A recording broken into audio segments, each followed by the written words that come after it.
네, 1912년도 4월 10일 날 절대 가라앉지 않는다라는 홍보로 세상을 떠들썩하게 했던 여객선 타이타닉호가 첫 출항을 시작했습니다. 당시 이제 선장이었던 에드워드 스미스는 출항 전에 이제 기자회견을 했는데요. 모두가 깜짝 놀랄 말을 이제 합니다. 뭐라고 했냐면, 최신 현대 조선 기술로 만든 이 배는 하나님조차 지목을 시킬 수 없다. 이렇게 담대하게 선포를 했어요. 이 발언은 이제 신문과 사람들의 입을 타고 이제 당연히 이제 퍼졌겠죠. 그래서 이제 사람들은 와 깜짝 놀라면서 타이타닉이 정말 무적의 배인가 보다. 이제 그렇게 이제 그 마음을 막 굳혔는데요. 그렇게 타이타닉은 첫 출항을 시작했고 선장과 승무원들은 배 안전을 과신하면서 이제 과속으로 막 운행을 합니다. 뭐 무적 함대처럼 생각을 하고 이제 속력을 내서 이제 간 거예요. 이제 영국에서 이제 프랑스를 거쳐가지고 미국 뉴욕으로 들어오는 항로였는데 항로에 이제 막 흩어져 있던 그 빙산들이 이제 있어서 계속 무전이 오는 겁니다. 지금 여기 빙산이 있다. 조심해라, 조심해라. 계속 이제 무전이 오는데 그냥 선장은 콧웃음을 쳤답니다. 그런 거 걱정하지 마. 우리 배가 어떤 배인데. 그러면서 이제 그걸 무시하고 막 계속 이제 속력을 이제 높였던 거죠. 근데 이제 10일 날 출항을 해서 이제 4일째 되는 날, 14일 날 밤 11시경에 결국은 타이타닉이 이제 빙산과 충돌을 했는데요. 그 하나님조차 침몰시킬 수 없다던 그 배가 단 몇 시간 만에 북대서양의 그 얼음 바닷속으로 가라앉았고 1,500명 이상이 이제 생명을 잃게 됩니다. 선장 스미스 역시 배와 함께 차가운 바다 속으로 이제 사라졌는데요. 그 세상 앞에서 자신만만하게 선포했던 그의 말은 그냥 불과 며칠 만에 세계의 그 아이러니가 되면서 이제 큰 비극이 이제 되었는데요. 이 사건은 인간의 교만과 과신이 얼마나 허망한 것인지를 역사 속에서 이제 적나라하게 보여준 그런 이제 사건이 되었습니다. 오늘 본문에서도 예수님은 누구든지 자기를 높이는 자는 낮아지고 자기를 낮추는 자는 높아질 것이다. 이렇게 지금 가르치고 계신데요. 그러니까 이제 겸손한 자는 하나님께서 높이실 것이고 교만한 자는 낮추실 것이다. 뭐 이렇게 해석을 할 수 있겠는데요. 그렇다면 하나님께서 말씀하시는 그 교만과 겸손의 의미는 무엇을 이제 얘기하는지를 살펴보고 그것을 이제 우리 삶에 한번 이제 적용을 해보고자 합니다. 오늘 예수님의 말씀을 좀 자세히 들여다보면 이제 높이고 낮추고 낮은 자는 높이고 이런 말이 있는데요. 그러니까 이제 높고 낮음에 대해서 이제 말씀을 하시죠. 그러면 이제 높고 낮다는 걸 판단하기 위해서는 어떤 기준점이 있어야 되지 않겠어요? 그죠? 만약에 기준점이 없다면 어떻게 됩니까? 다 상대적일 수밖에 없죠. 누군가에게는 높은 거고 누군가에는 그게 높은 게 아니라 낮은 것이 될 수도 있고 이게 상대적일 수밖에 없기 때문에 높고 낮다는 것을 판단하기 위해서는 어떤 기준점이 있어야 될 것입니다. 그러니까 그 교만과 겸손의 기준이 무엇이 되냐는 것인데요. 이제 우리는 흔히 인사 잘하고 예절이 바르면 겸손한 사람이다 이렇게 얘기를 하지 않습니까? 인사 잘하고 예절 바른 사람한테 교만한 사람이라고 얘기하는 사람은 없잖아요. 그런데 겉으로 그렇게 예절이 바르고 인사 잘하고 인사성 좋고 해도 마음속으로는 하나님 자리에 앉아있을 수도 있다는 거죠. 자, 그렇다면 하나님께서 기뻐하시는 겸손은 무엇인가? 이제 이런 이제 얘기가 되는데요. 오늘 본문에서 예수님은 그것을 가르치기 위해서 너희는 랍비라 칭함을 받지 말고 땅에 있는 자를 아버지라고 하지 말며 또한 지도자라고 칭함을 받지 말라. 이렇게 이제 말씀을 이제 하셨습니다. 물론 이 말씀은 문자적으로 그냥 그대로 받아들여서 우리가 살면서 선생님이나 아버지 그리고 지도자로 불리면 안 된다 뭐 이런 말씀은 아니지요. 예수님이 이 말씀을 하실 때 그러나라는 그 접속사로 이 말씀을 이제 시작을 이제 하시는데요. 그러니까 그러나라는 말을 이게 접속사가 있다는 말은 무슨 의미입니까?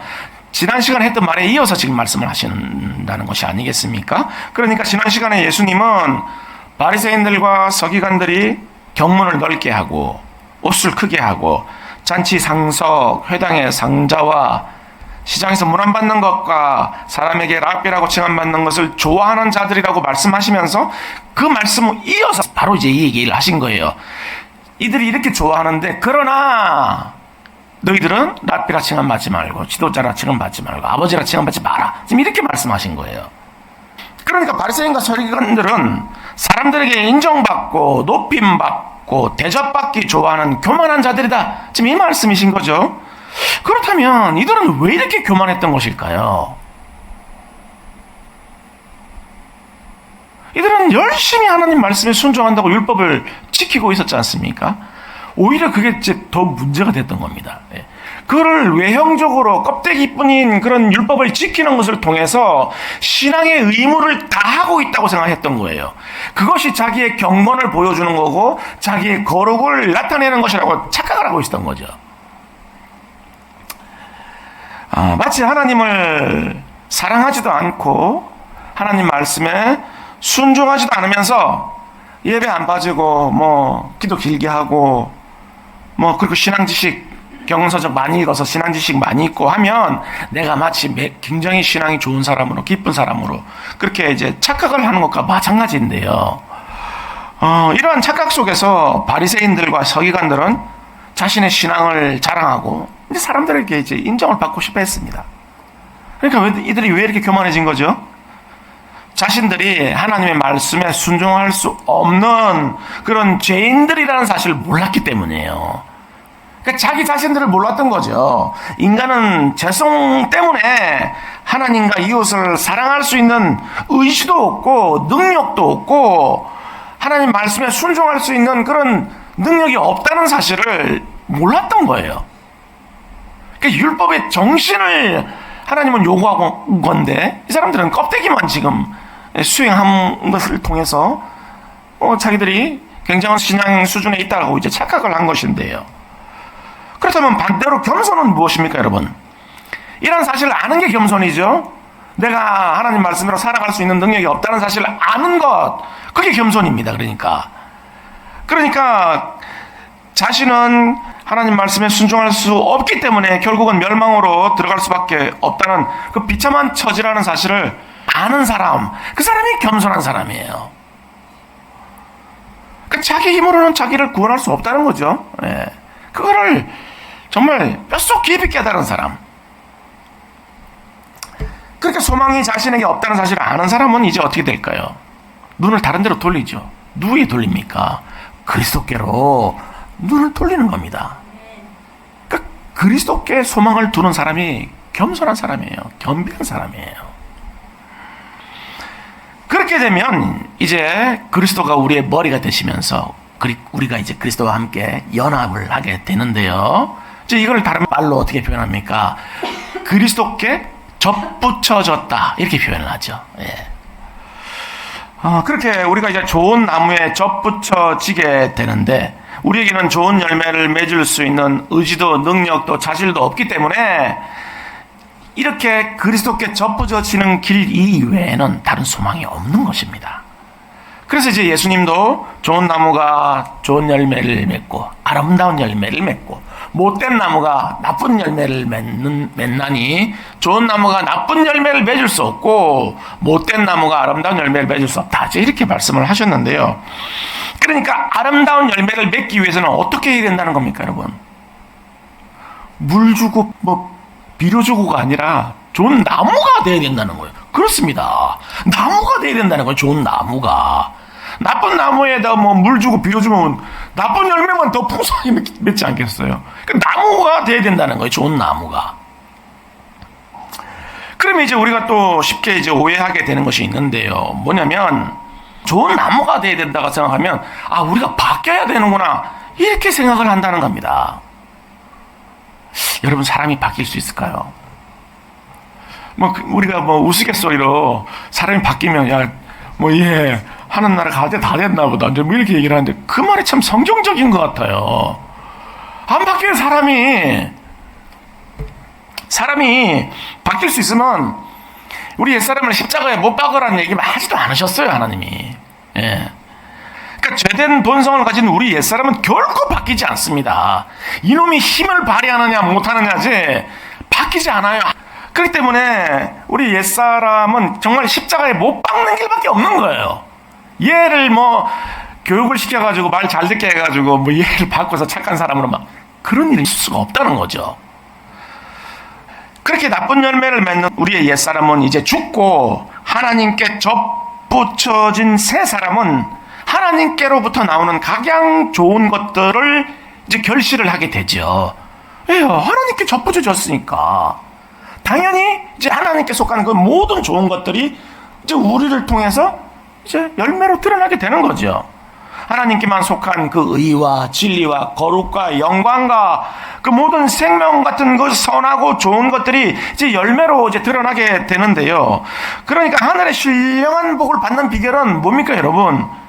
우리 자신을 부인하는 데 있는 겁니다. 자, 근데 이제 문제는 뭐죠? 우리가 우리 자신을 어떻게 부인해야 되는지를 몰라요. 모든 선택의 상황에서 나의 뜻을 꺾고 성령의 뜻을 따르는 것, 그게 이제 바로 나를 부인하는 건데요. 하나님의 자녀로 받아들여진 자들에게는 그 선택을 할 수 있는 이제 능력이 이제 주어진 것입니다. 그 말은 뭡니까? 하나님을 모르면, 예수님을 못 만나면 그 능력이 없다는 거예요. 여러분, 혹시 예수님 믿기 전에 예수님을 아직 만나지 못하신 분들이 하나님 뜻에 따라 순종하는 사람 보셨습니까, 혹시? 없어요. 100%, 1000% 내 마음대로 결정하고 내 뜻대로 그냥 결단하고 선택하고 살죠. 하나님 뜻에 따라 선택하는 사람은 한 명도 없어요, 하나님 모르면. 그러니까 선택의 능력이 없는 거예요, 아예. 근데 이제 하나님을 만나면 어떻게 됩니까? 하나님의 뜻을 따라서 선택할 수 있는 거예요. 능력이 생긴 거죠. 이게 정말 놀라운 능력이라는 겁니다. 그렇기 때문에 성령의 인도하심을 따라서 하나님의 뜻을 따라서 이제 선택을 해야 된다는 건데요. 그렇게 우리 자신의 뜻을 꺾고 성령님의 인도하심을 따르게 되면 이제 우리가 어떻게 되는 것입니까? 비로소 성령의 열매가 이제 맺히게 되는데요. 사랑과 희락과 화평과 오래 참음과 자비와 양성과 충성과 온유와 절제 같은 성령의 열매들이 이제 맺히게 됩니다. 자, 그런데 이러한 열매들이 삶으로 드러나게 될 때 우리가 이제 뭘 할 수 있는 겁니까? 비로소 우리가 성령을 따라서 행하고 하나님의 뜻에 순종했다는 것을 이제 그때 알게 되는 거예요. 그 열매가 보일 때. 이제 여기서 우리는 이제 너무나도 중요한 진리를 이제 발견하게 되는데요. 그러니까 우리가 하나님의 뜻을 행한다고 하는데 이상하게도 그곳에 분쟁이 있고 갈등이 있고 시기가 있고 질투와 욕심 같은 것이 드러나면 아무리 좋은 명분과 구실을 가지고 하나님의 뜻에 순종했다고 하더라도 그것은 하나님의 뜻을 쫓아서 순종한 게 아니라는 거예요. 하나님의 뜻을 따라서 순종하면 뭐가 드러나는 겁니까? 성령의 열매가 드러나야지 이런 게 드러날 수 없다는 거예요. 근데 여러분 한번 가만히 생각해 보십시오. 교회 다니는 사람 치고 나는 내 마음대로 선택하고 내 뜻에 따라 선택했다는 사람이 있습니까? 다 하나님의 뜻에 따라 자기가 하고 있다고 얘기하죠. 한 명도 못 봤어요. 저는 난 내 마음대로 선택했다, 내 마음대로 한다는 사람. 전부 다 100이면 100 교회 다니는 사람들은 다 나는 지금 하나님의 뜻에 따라서 하고 있다 이렇게 얘기를 합니다. 그렇죠? 그러니까 모두가 나는 지금 하나님께서 주신 사명에 따라 하나님 말씀에 순종해서 지금 이 일을 하고 있는 것이다. 이제 이렇게 얘기를 한다는 거예요. 그 대표적인 예가 미국의 이제 그 링컨 대통령이 노예 제도를 이제 폐지하려고 했을 때인데요. 남부 사람들은 막 난리가 났습니다, 그냥. 그러니까 노예제도를 폐지하면 어떻게 됩니까? 자기 노예들이 다 해방되는 거잖아요. 그거 어떻게 되는 겁니까? 자기 재산을 잃어버리는 거잖아요, 지금. 그렇죠? 그러니까 난리가 났는데 뭐라고 얘기하냐면 하나님의 뜻에 반하는 정책이라는 거예요. 예. 성경 어디에도 노예를 소유하지 말라는 말씀도 없고 아브라함도 뭐 다 있었고 다 있었지 않느냐. 하나님 뜻에 맞지 않는 그런 정책을 가져와서 어디서 그런 말도 안 되는 사회 질서를 어지럽히는 그런 노예제도를 폐지하려고 그러냐. 우리는 절대 동의할 수 없다. 하나님의 뜻에 반하는 정책은 우리는 동의할 수 없다. 남부에서는 이렇게 얘기를 한 겁니다. 그러면서 이제 뭐라 그랬냐면 여자의 머리는 남자고, 예, 그 얘기를 이제 합니다. 남자의 머리는 그리스도고 흑인의 머리는 백인이다. 예, 여기다가 또 같이 붙였어요. 그렇게 이제 얘기를 하면서, 그렇기 때문에 북군과 전쟁을 하는 것은 하나님의 섭리에 따라 불가피하게 우리에게 맡겨진 사명이기 때문에 남부군은 그 사명을 철저하게 감당해야 된다. 이렇게 이제 얘기를 한 겁니다. 근데 이제 링컨은 또 뭡니까? 노예제도를 폐지하라는 하나님의 사명을 받고 그 대통령이 돼가지고 그 사명을 감당하고 있는 거잖아요. 그래서 누군가 하나님께서 우리와 함께 해달라고 기도합시다 이렇게 얘기를 하니까 그렇게 기도하지 말고 우리가 하나님의 뜻에 순종할 수 있도록 기도해야 된다. 우리는 이제 링컨 이런 말을 남기기도 했어요. 예. 그러니까 뭡니까 지금? 둘 다 하나님 뜻에 따라 순종하고 있다는 거잖아요. 지금 둘 다. 다 하나님 뜻에 따라서 하고 있다는 거예요. 전부 다. 그럼 누가 맞는 겁니까? 지금 둘이 심지어 전쟁이 났어요. 지금. 그럼 누가 하나님 뜻에 따라서 순종하고 있는 겁니까? 지금. 그걸 어떻게 분별해야 됩니까? 우리는. 여기서 성령의 열매가 어디에서 드러나는가를 봐야 된다는 거예요. 그러니까 노예는 지금 그때 당시에 사람 취급을 못 받았잖아요. 그냥 동물처럼 취급받았어요. 그냥 가축처럼. 그래서 백인들로부터 무자비한 학대, 폭력. 그래서 그냥 파리복순처럼 여겼어요. 마음에 안 들면 그 자리에 즉결. 여자들은 그냥 성착취물이 그냥 아무 때나 여자들을 성적 학대를 하고 폭행을 하고 노예처럼 대했어요. 그냥 여자들을. 거기에 성령의 열매가 보입니까? 거기 성령의 열매가 보이냐고요. 음모와 술수와 욕심과 미움과 학대와 분열과 파괴와 폭력만 난무하고 있는 거예요. 거기는. 거기 하나님 뜻이 있습니까? 아무리 거기다 명분과 구실 갖다 붙여도 의미 없어요. 그거는 성령의 열매가 요만큼도 안 보이잖아요. 전부 자기 욕심들이잖아요. 그걸 포장한 거잖아요. 하나님의 뜻이라고. 내 재산 안 뺏기겠다는 거잖아요. 지금 결코 명분이 열매를 대신할 수 없다는 겁니다. 그러니까 성령을 쫓으면, 성령의 열매를, 육체를 쫓으면 육체의 열매들이 반드시 그렇게 이제 맺어지게 되는 것이죠. 그렇게 선택의 순간마다 육체를 죽이고 성령을 따르기 위해서 분투하는 가운데 우리는 이제 좋은 열매를 맺는 이제 겸비한 자가 이제 되는데요. 그러니까 겸손의 기준은 뭡니까? 기준은 뭡니까, 여러분? 하나님 말씀이에요. 그 기준점은. 그 겸손한 자는 그 말씀에 순복하는 자가 겸손한 자고 하나님 말씀에 불순종하는 자가 교만한 자인 거예요. 그래서 그 겸손한 자를 하나님께서는 높이셔서 큰 자가 되게 하신다는 건데요. 그리고 그건 불가능해 보이는 도전을 위해서 이제 각 가정을 기본 훈련장으로 하나님께서 삼으십니다. 격투기 선수들이 여러분 하는 이제 훈련 가운데 자기 자신보다 이제 높은 기량을 가진 선수들과 이제 대련을 하는 훈련이 있습니다. 그걸 이제 스파링이라고 하죠. 그렇게 이제 우리를 큰 선수로 만들기 위해서 하나님께서는 남편과 아내를 스파링 파트너로 이제 보내주십니다. 예. 여러분, 내 아내는 왜 이렇게 강하지? 내 남편은 정말 왜 이렇게 강하지? 원래 스파링 파트너는 나보다 강한 사람하고 하는 게 스파링이에요, 원래. 나보다 약한 사람하고 하면 훈련이 안 돼요. 그래서 이제 그렇게 하나님에게 강자를 보내주시는 거죠. 그래야 실력이 들지 않겠습니까? 그런데 이제 혹시, 우리 남편은 너무 착한 순둥이라 가지고 싸움이 안 돼. 아, 우리 아내는 막 그냥 순둥이야. 그냥 하라는 대로 다 따라하고. 그런 분 계세요, 혹시? 안심하기는 이릅니다. 진짜 강적이 나타나죠. 누굽니까? 자식이죠, 자식. 예. 절대 못 이겨요.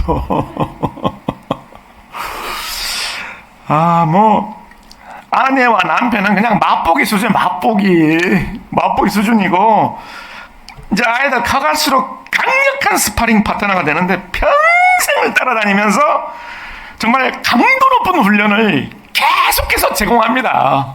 와, 안 끝나, 이게 평생에, 이 훈련이. 아이고야, 무자식이 상팔자라고 원수도 이런 원수가 없는데요. 직장이라면, 야, 사직서 쓰고 도망이라도 가겠지만, 이거 도망갈 수도 없어. 한 번 붙들리면, 한 번 자식들이 되면 끝이야, 그걸로. 그렇게 이제 기본기를 다지면서, 이제 직장에서, 사업처에서, 속한 공동체에서, 심지어 교회에서까지, 하나님은 우리를 이제 큰 사람으로 만들기 위해서, 겸손한 사람 만들기 위해서, 하나님의 그 훈련을 밤낮으로, 그렇죠? 쉼없이 이제 우리에게 시키십니다. 어디 만만한 곳이 하나도 없어요.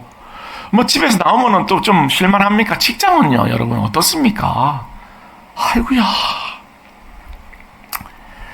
직장만 그렇습니까? 여러분들이 속한 공동체는요, 여러분들 마음대로 되는 데가 있던가요? 어디?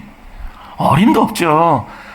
교회는요, 인간관계뿐만 아니죠. 우리는 그냥 목적 자체가 먹고 사는 게 목적이다 보니까 거기다 그냥 온통 신경 쓰고 쏟아붓고 살지만, 하나님은 우리가 먹고 사는 문제를 가지고 우리 겸손한 사람 만드는 수단으로 쓰십니다.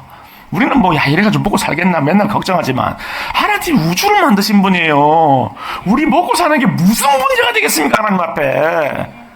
그게 말이나 되는 걱정입니까? 그게 지금 우리가 하나님 무시하는 것도 유분수지. 여러분, 하나님께서 말씀으로 이 우주 만물을 펼치셨는데, 만약에 하나님 마음에 안 드셔서, 아이고 그냥 야 그만하자, 다 없어져, 그러면 싹 다 없어져 버려 그냥. 그렇잖아요. 그리고 그냥 영원전처럼 아무것도 없는 상태에서 삼위 하나님만 딱 계신 그 상태로 그럼 우리 무슨 할 말이 있습니까, 거기에 대해서? 그렇잖아요. 근데 지금 우리는 여기서 맨날 하고 있는 게 먹고 사는 걱정이에요, 그냥. 그런 하나님이 아버지로 계신데도 불구하고. 그래서 우리가 제일 연약한 부분들을 하나님 딱 붙들고, 그걸로 이제 우리를 겸비한 자로, 그래서 큰 자로 만드시기 위해서 방편으로, 수단으로 삼으셔서 우리를 키우시는 겁니다. 그렇기 때문에 이 싸움은 죄된 본성을 깨뜨리고 하나님께서 기뻐하시는 그 거룩을 선택하면서 경건으로 채우는 길고 지루한 평생의 싸움이 되는 것이죠. 예. 그렇기 때문에 빠른 길도 없어요. 지름길도 없어요, 이거는. 그리고 피 흘리지 않고는 갈 수 없는 길입니다, 이 길은. 그래서 하나님이 전신갑주를 입혀주신 거잖아요. 그냥 가면 그냥 맥없이 나가 떨어져 버리니까, 우리가. 그래서 어느 정도 하나님이 흉내라도 좀 낼 수 있을 정도가 되려면은 거의 말년 무릎이 돼야 됩니다. 거의. 그냥 다 생짜배기예요. 우리는 그냥 우리 마음대로 살아가고 있는 생짜배기예요, 지금도. 그냥 오늘 부르실지 내일 부르실지 그 정도가 되어야지 조금 비슷하게 닮은 모양이 나오는 거예요. 그 정도 되면 이제 하나님 불러주시는 거예요. 태웠다, 이제 그만 고생해라, 올라와라, 한계다, 하여튼 안 되겠다, 너는 이제 불러주시는 거죠. 그렇게 부지런히 성령을 따라서 생각하고 판단하고 선택하고 행동을 하게 되면 성령의 열매가 조금씩 맺어지고 이제 자라게 됩니다. 그때 비로소 자신을 다른 사람에게 내어주고 또 다른 사람에게 져줄 수 있는 사람이 되면서 하나님께서 높이시는 큰 자로 이제 성장하게 되는데요. 그래서 오늘 본문에서 예수님은 이렇게 가르치십니다. 너희 중에 큰 자는 너희를 섬기는 자가 되어야 하리라. 네, 큰 자는 섬기는 자라는 거예요. 그러니까 큰 자가 되면 반드시 섬기는 자리에 있습니다, 그 사람은. 마침내 그렇게 다른 사람을 섬길 수 있는 큰 자가 될 수 있다는 건데요. 왜입니까, 여러분? 왜죠? 그 사람은 나의 나된 것은 다 하나님의 은혜라는 사실을 철저히 깨달은 사람이기 때문입니다. 알지요, 자기를. 자기에게는 선한 것이 이만큼도 없다는 것. 오직 소망은 그리스도께 있고 그 모든 선하고 좋은 것들은 그리스도께로부터 말미암았다는 사실을 그냥 영혼 깊이 새기고 있는 사람이에요. 그런 사람들은 자연스럽게 겸손해질 수밖에 없고, 그 겸손함을 갖고 있는 사람들은 늘 감사하면서 그 은혜를 100만 분의 1이나 갖고 싶은 심정으로 살기 때문에 섬기는 자리에 가게 되는 겁니다. 억지로 가는 게 아니에요, 이게. 뿐만 아니라 이제 다른 사람들을 섬길 수 있는 능력이 이제 함께 길러졌기 때문이에요. 여러분, 능력이 없으면 못 섬깁니다. 다른 사람 며칠 섬기다 다 나가 떨어져 버려요. 어림도 없어요. 어떻게 해서 그런 능력이 생기게 된 겁니까? 어떻게 다른 사람들을 섬길 수 있는 능력이 생깁니까? 그거를 지식으로만 알면 안 됩니다. 겪고 와야 돼요. 그 세월을 산전수전 공중전 다 겪으면서 그 경량의 세월을 헤쳐나왔기 때문에 다른 사람들의 처지를 이해하고 헤아리고 공감할 수 있기 때문에 섬길 수 있게 되는 거예요. 그렇게 자신이 넘어지고 쓰러지면서 그 영적 전쟁터에서 패배하고 또 때로는 승리했던 그 수많은 경험의 나날들이 있었기 때문에 이제 다른 사람들을 돕고 세울 수 있는 그런 사람이 이제 될 수 있다는 겁니다. 그 세월을 헤쳐나와야 돼요. 그래서 이제 누가 막 와가지고 당장 막 나 정말 죽고 싶다. 그냥 더 이상 살기 싫다. 지금 당장 죽고 싶다. 그런 말을 막 하면은, 나도 그런 적이 있었는데, 정말, 그래, 그냥 이왕 죽을 거, 하나님 앞에 시원하게 하소연이라도 막 하고, 그렇게 죽자 싶어가지고, 하나님 앞에 울고불고 매달렸다가 내가 하나님 만나가지고 살았잖아, 내가. 그 경험해봐야 그런 얘기를 할 수 있는 거 아니에요. 죽음 앞에 가봐야지 이런 말을 할 수 있는 거잖아요. 그런 과정을 겪어본 사람들이 올바른 이제 충고를 해줄 수 있는 거고, 또 올바른 길로 안내할 수 있는 안내자가 될 수 있는 겁니다. 공감을 해줘야 돼, 공감을. 근데 자기가 경험해보지 않으면 공감이 안 돼요. 다른 사람의 아픔에 대해서. 그렇게 다른 영혼들을 세우고 도울 수 있는 사람들은 보면 다 그런 풀무불 그런 가운데서, 그 역경 가운데서 인내에 나와서 세워진 사람들인 겁니다. 그 사람들에게 능력이 있는 거예요. 그 사람들은 그 공감하는 마음이 다 알아요. 그 사람들은 한마디만 들어도 알아요. 이분은 내 마음을 아시는구나. 그러면 그냥 마음이 녹아내리죠.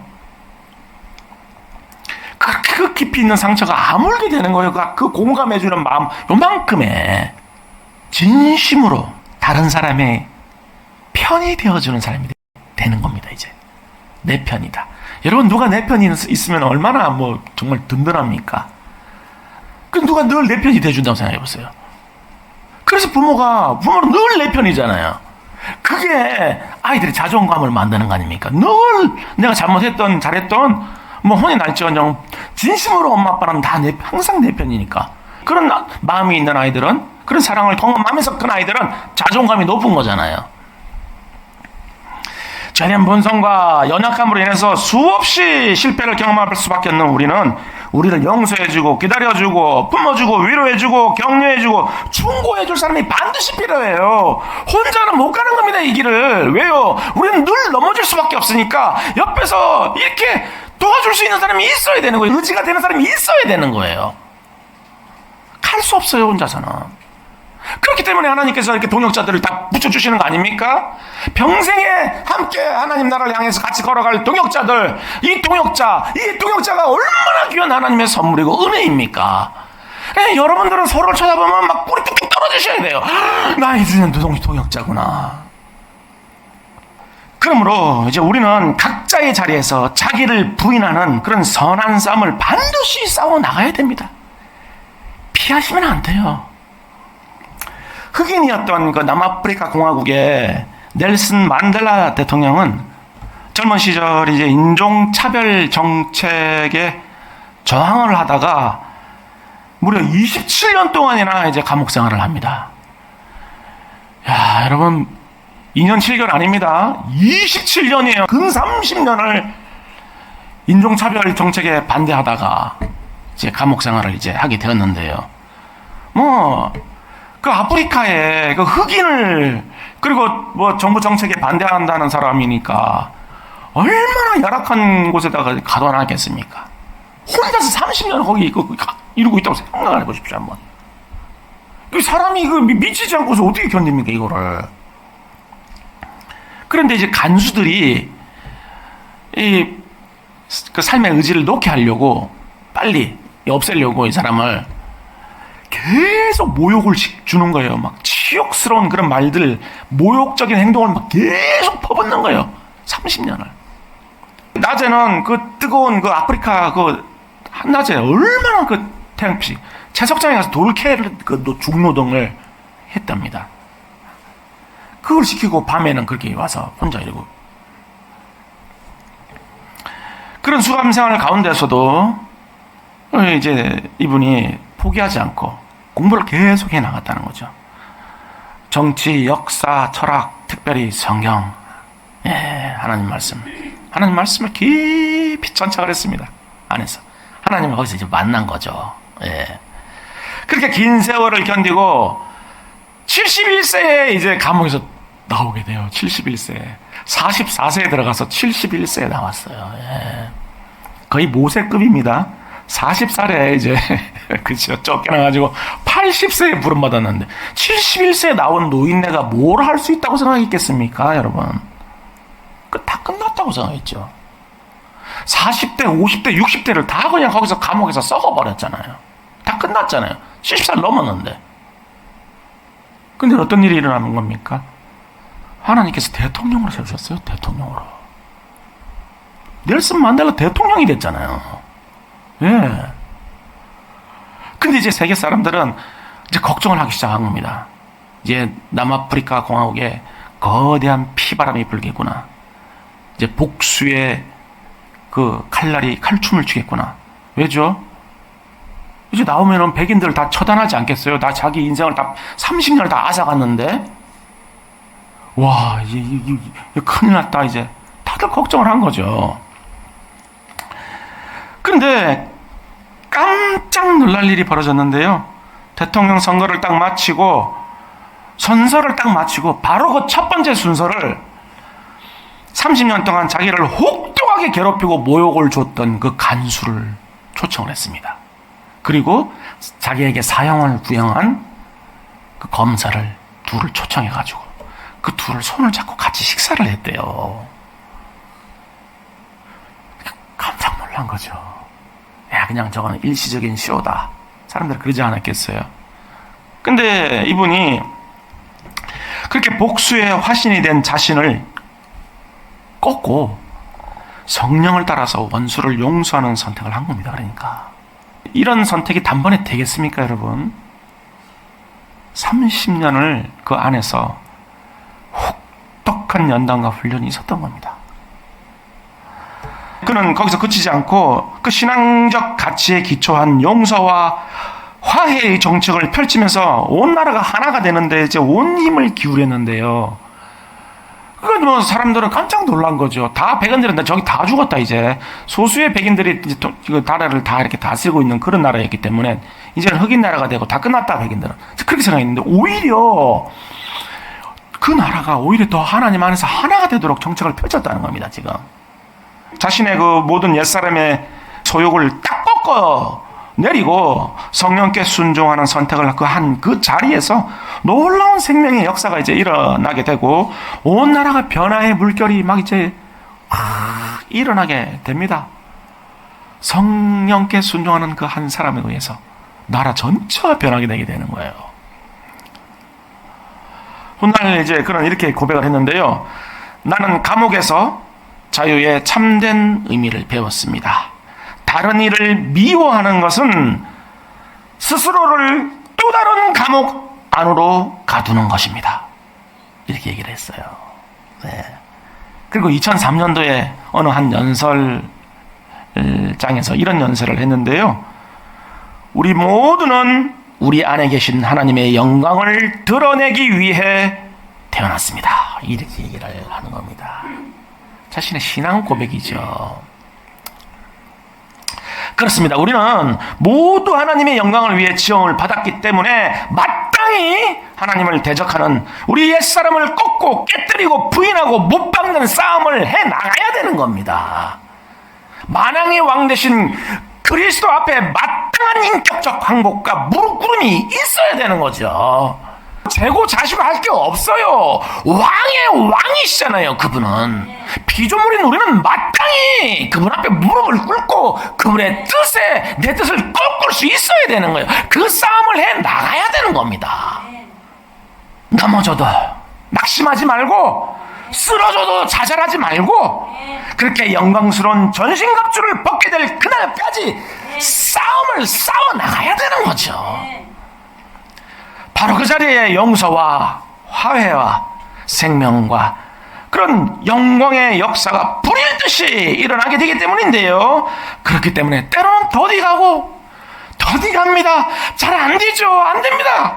100번 하면 한 번 할까 말까입니까? 한 번도 기적이죠. 또 때로는 엉뚱한 데로 갑니다. 때로는 오히려 반대 방향으로 가요. 뜻을 거스려가지고. 그럼에도 불구하고 끝까지 포기하지 말아야 된다는 거예요. 우리가 그렇게 할 수 있는 것은 하나님께서 마지막 날 그 승리를 약속하셨기 때문인데요. 그렇게 우리가 선한 싸움을 마치고 본향으로 들어가는 그날 하나님께서는 눈물과 땀과 피로 얼룩진 우리의 이 전신갑주를 친히 벗겨주시고 그 아름답고 희고 깨끗한 세마포 옷으로 갈아입혀 주시기 때문이에요. 그 마지막 날 여러분들의 이름이 새겨진 그 검면류관을 여러분들에게 씌워주시려고 기다리고 계시기 때문입니다. 그리고 그날은 하나님의 아들들이 나타나기를 학수구대원 그 온 우주의 피조물들도 썩어짐의 종로로 탐내서 해방이 되는 날인데요. 그렇기 때문에 여러분 포기하지 마십시오. 낙심하지 마십시오. 좌절하지 마십시오.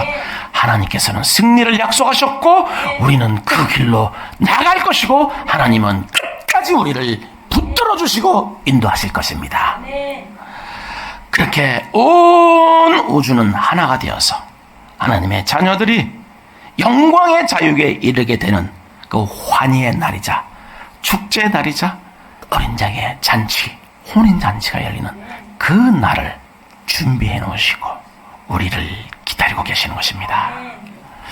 이 시간 우리에게 맡겨진 이 선한 싸움을 책임있게 싸움으로 하나님을 기쁘시게 해드리고 또한 영광의 자유에 이르는 여러분 모두가 될 수 있기를 주님의 이름으로 간절히 축원하겠습니다.